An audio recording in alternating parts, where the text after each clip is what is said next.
násled. Nikdo z přítomných neklade odpor. Všichni jsou nečekanou ranní návštěvou překvapení.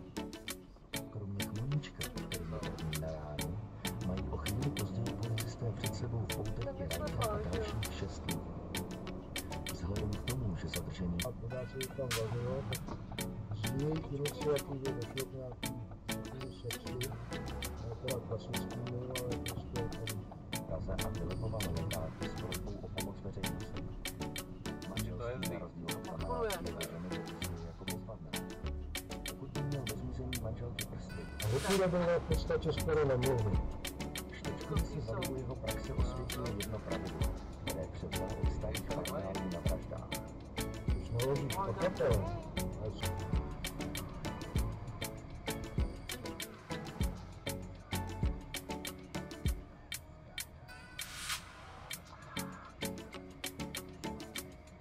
Au.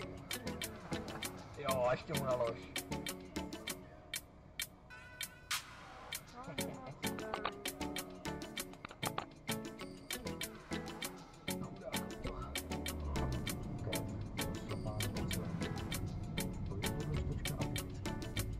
Tak někdo se snaží nešlapat, ale velmi připadalo, že tomu pachateli to bylo předně, ten jako se zničil moc nepáral. Říká, tohle přivezem, nebo tady hned trhnul to mezi dveřma,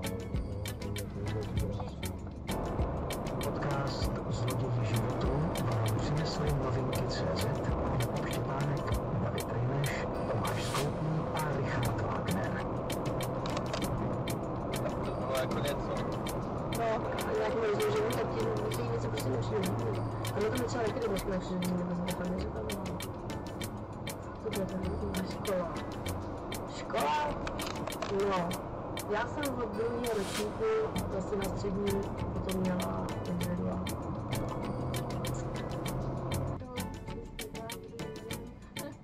A takhle zjistili, že vlastně to jsem dělal svým vlastní dceři. Teorie, co on měl, a vlastně byl jako hodně tvrdý, no. Strašně moc. Cítím, že byla to hyperaktivní, tak to furt padalo a taky to bylo dítě prostě, tak si hrálo a tak.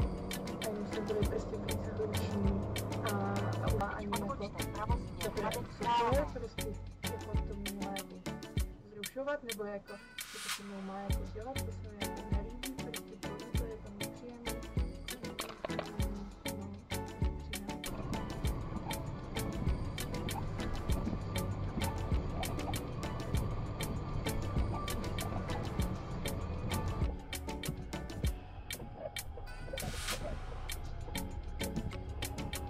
No. No. Dobrý? No.